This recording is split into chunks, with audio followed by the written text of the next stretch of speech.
If we can lower our shields, we can talk about anything. If we stay shielded, if we keep our walls up, then we don't talk. And when we don't talk, we're not understood. I wasn't planning on leaning in and making this video. But as the days has worn on and I've been engaged with other activities and thoughts, I can't not make it. A little bit ago, I was recording a segment, it'll probably show up on the channel, about speaking the unspeakable.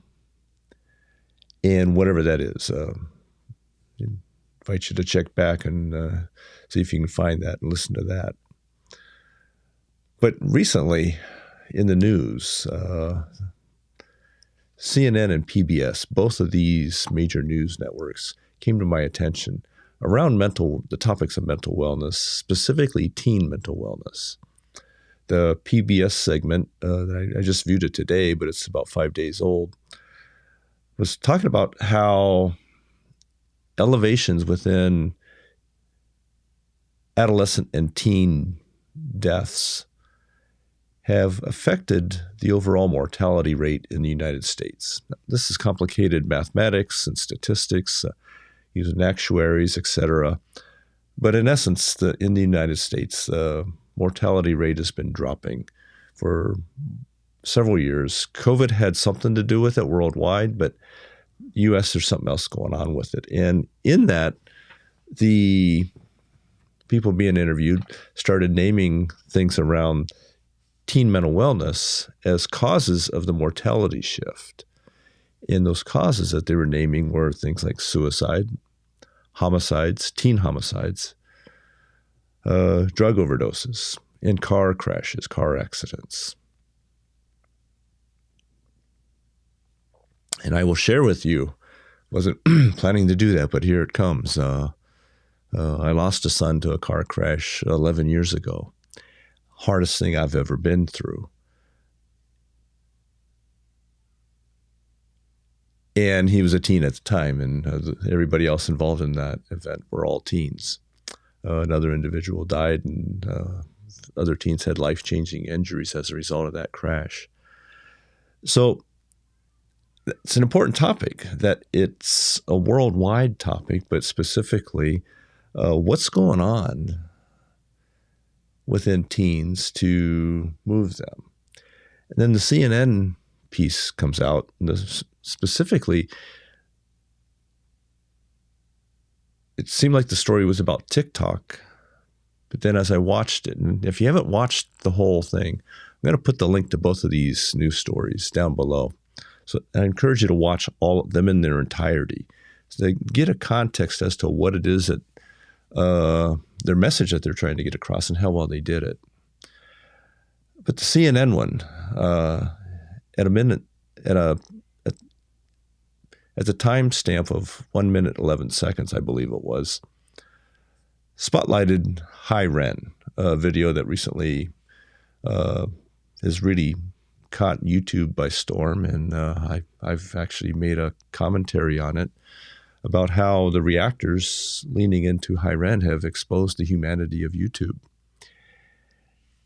Yet here it is, CNN grabbed a snippet, 8 seconds out of a 9-minute video, a 9-minute performance, and attributed that 8 seconds to somehow influencing teen suicide.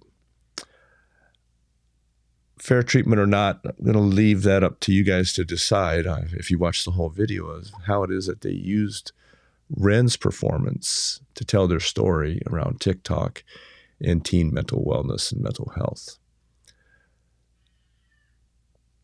This brings up other things for me. Things that I think Lower the Shield is all about, is if we can lower our shields, we can talk about anything. If we stay shielded, if we keep our walls up, then we don't talk. And when we don't talk, we're not understood.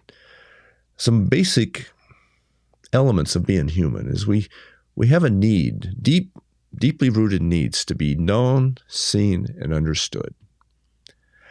And this is what our shields and our walls do, is they help us either to be known, seen, and understood. Within relationships, we can lower our walls and interact with each other, or we can wall off.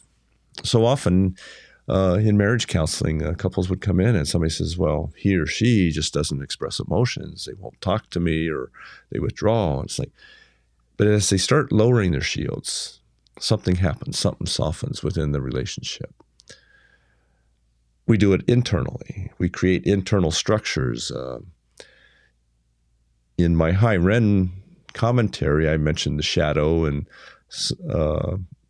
how the polyvagal theory plays out. But there's so much more to it, that we all have an ability to create different parts of ourselves that we show up in public with. We have a persona. We have something that we put out into the world to let people look at us. We have stuff that we keep hidden. We have stuff that the subconscious will hide from us that we don't even know is hidden. And that's the problematic stuff. And we also have material within us, experiences within us that people see in us that we're not aware that they're even seeing it. That can be dangerous also, because maybe we can be taken advantage of. It can be used against us somehow in relationships and work settings, etc. So this need to be known, seen, and understood, not only this way, we have a need to be known, seen, and understood by our own selves, and yet we do such a good job sometimes of hiding our own self from ourselves. This starts getting a little bit redundant and a little bit wonky, but there are some practices that, as my presence on this channel continues to grow, we'll start teasing out ways that we can identify stuff. And when I say stuff, this is a technical term. It's our thoughts, emotions, and body sensations. Bring them together so that they make meaning of them. And then we start to find out that there's stuff that we're not feeling safe at addressing. Sometimes it shows up as memories. This is what the essence of speaking the unspeakable is. We all carry experiences with us that we just don't want other people to know about. But sometimes they were so harsh and so difficult for us to navigate that we don't want to have reminders about it either, so we stuff it away. We compartmentalize it. NF talks about it in Mansion. There's a lot of experience worldwide that starts addressing when things happen to us, what do we do with it? DMX was one of my son's favorite performers way back. And back then, when he was about 13 or so, I would pre-listen to some of the music that I would allow him to listen to, and he was getting into hip-hop and rap, and wasn't my style of music. So I'd kind of pre-listen to it, and I started to get an appreciation for the nature of the lyrics. And there was one song that DMX came out with, which was called Slippin'. And it resonated with me, and it continued to resonate. I've used it when I'm speaking with groups and stuff. And it's like, in essence, it's like he'd say, I'm going to paraphrase here. So you DMX fans will know this, and you might cringe. But I encourage you to go look that up. Also, I'll put the link to that video down below. Life is suffering, and it's what we do with it. And then there's some phrases. I've fallen, I can't get up. I've fallen, I can't get up. I've fallen, I've got to get up. The essence of life struggles. And then the video, the song tends to outline his struggles as a child growing up, what it was like for him, his relationship with his mother, with his father, with institutions, with drugs, etc.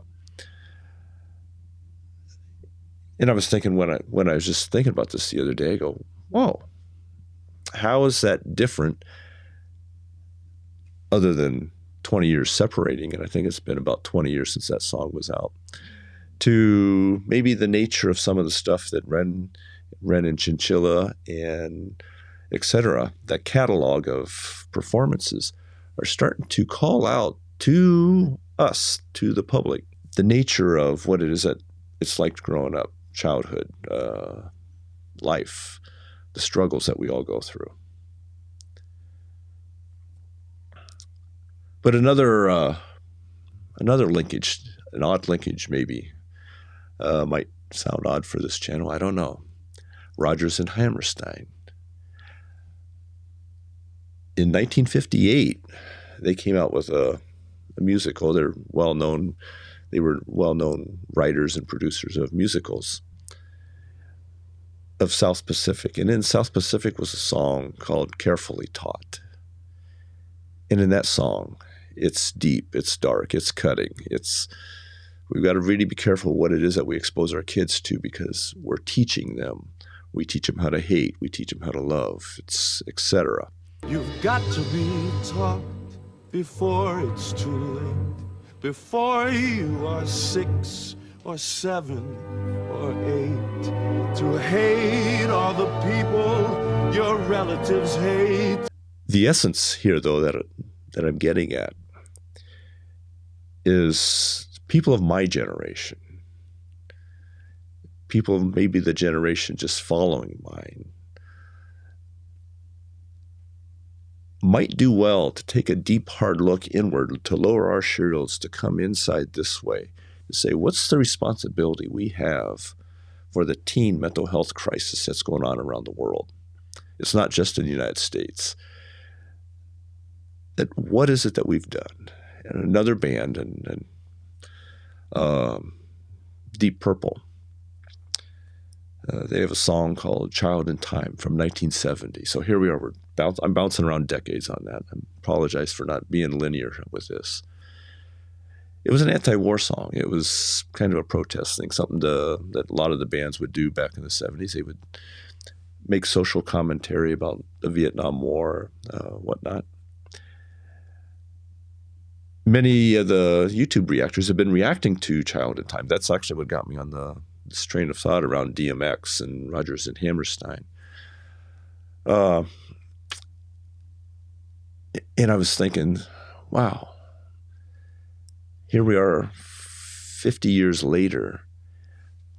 The song has different meaning.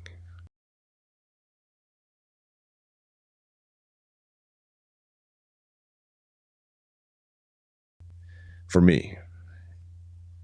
And that meaning is the children that are being raised today, they're not having to worry about going off to Vietnam or to some other war zone right now necessarily. They're having to worry about being shot or get hit by a ricochet in a classroom. What's that like? How can that be okay to have children go into a classroom with this constant fear? So much of my career 30 years ago, before I got into psychology, was around lecturing and teaching people about the developmental effects of violence on kids, the effects on their developing brains. There's a landmark study that came out in the late 80s and then has continued to generate more and more research. And it's called the Adverse Childhood Experiences Study. All the things named in Rodgers and Hammerstein, Carefully Taught, all the things named in another song that they wrote called Officer Krupke out of West Side Story, all the things named by DMX, some of the elements of the content that Ren and Chinchilla have sung about recently. It's all well known that when this stuff happens early on in childhood, it affects us lifelong. You start to become my age, and if depending on what kind of adverse childhood experiences I might carry with me, could affect my medical health, my longevity. So here it is, PBS is reporting on mortality in the United States. They're saying it's because of homicide, suicide, ODs, and car crashes. I'm going to call bull on that. I'm going to say, no, it's something else. It's how we're raising our kids. It's how we're creating a nurturing or not creating a nurturing environment, one where they start to get a sense of that they are loved, that they are known, seen, and understood. It's really pretty easy. When we make babies and we start raising them and we let them know, and there's a lot of ways to do it. There's no one way to do it. When we let them know that they're known, seen, and understood, they develop a sense of self that says, I'm loved, I'm important, I matter. Otherwise, what happens is they start walling off. They start raising the shields, and we learn how to raise shields early on, right around 15 to 18 months is when we first start raising them. And what we're doing is we're trying to protect this little aspect of ourselves and trying to convince ourselves that we are loved and that we are worthy. So there's a couple components to all this. I think right now I'm just going to freestyle this and ramble on about this, and who knows how long it's going to go on. I'd mentioned in the commentary I made around the reactors to high Ren, around authenticity and vulnerability. Well, there's a continuum. I like to view it that authenticity is over here, phony is over here. It's somewhere around here we navigate through that. So to be fully authentic requires something, and it requires a very specific characteristic. That characteristic is vulnerability.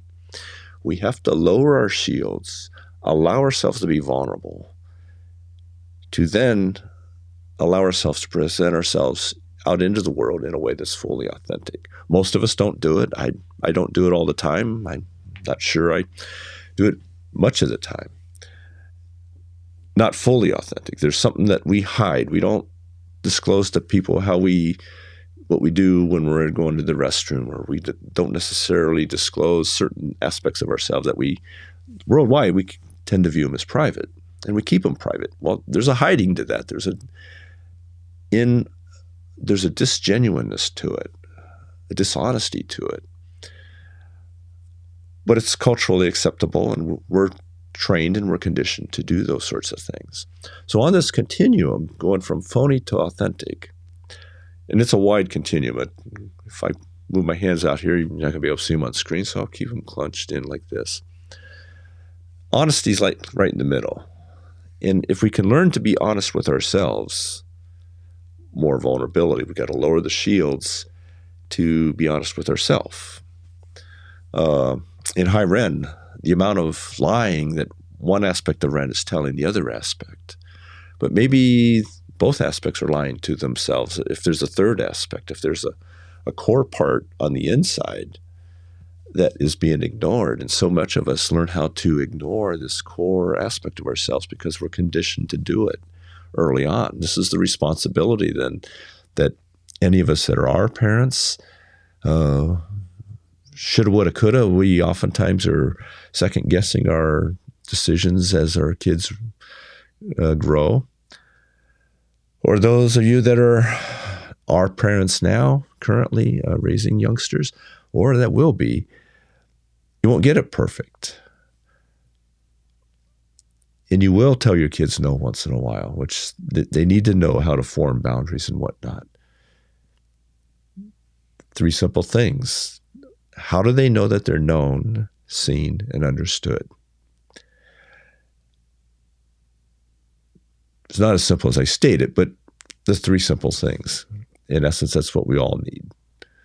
So when the harsh things like the ideas of suicide or homicide come up around teens, oftentimes in the therapy room, it was this aspect of, I'm not being seen, I'm not being known, I can't talk to my parents, I can't talk to my teachers, I can't talk to my peers. So without pontificating too much on TikTok or any other social media platforms, because this is one,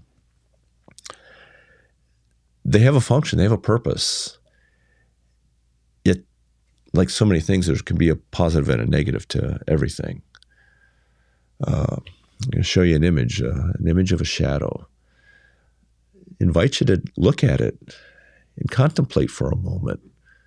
Where does the shadow end and the light begin? And conversely, where does the light end and the shadow begin? Having an image up on the screen, literally of a shadow, but the metaphor of a shadow on the inside, where does it end and where does it begin? We start to find out there's a fuzziness deep inside of us. I alluded to that we learn how to start forming this early on, how to raise shields, how to put them down, how to move them around, because we don't have just one. Then it starts forming around 15 or 18. One of the ways that it starts forming, and in most cultures, there's a way of remote controlling our kids. And it's with a word. In English, the word is no. Nein in German, niet in some other languages. There's many other ways of saying it. I'm going to open up the polyvagal theory here for a moment. No, said with a certain connotation, activates a fear response in the receiver of the word. No! But that short staccato sound, especially if it's coming in a booming voice, in an angry voice of a parent or a caregiver or trusted person, sends a signal into the brain, goes deep into the brainstem, some of the most primitive regions of the brain, activates the vagus nerve to put the body into fight or flight. It'll instantaneously activate the sympathetic nervous system in a way to, there must be a threat going on. I just heard this loud staccato sound. It doesn't have to have any meaning to it. It's more of the way the sound is delivered versus a soft, accepting yes. There's an exercise that you can do just within yourself. In fact, let's do it. Let's do it together. I invite you, as you're watching this, to just settle in, verbally, saying it out loud softly, just saying to yourself, yes, yes, yes. Notice how the body starts to soften as you say it with a softness. And just envision telling yourself, yes. And then conversely, experiment. No, no, no, no. Checking in with any changes that might show up in the body as either you hear my voice doing it or you're doing it yourself. Nervous systems will react to safe or not safe, seen or unseen, known or not known. Let's wrap up. It's like I'm talking to myself here because you all are, if you're choosing to watch this far, you're either fully engaged and engrossed and you want more, or you're kind of getting bored and getting ready to go. But some of the YouTube trainers say, well, don't let them know you're getting ready to get to the end, so they'll jump out. But no, let's wrap up. Let's talk about a little bit pulling it all together. That we all have this need to be known, seen, and understood. We carry our experiences with us. Sometimes can be challenging and troubling to be with when they show up. Sometimes they show up uninvited as flashbacks and nightmares, etc., or simply racing thoughts come flying in, and it feels like our being is out of control. Yet somehow there's an us in here watching it, being aware of all of it. So there is a separation.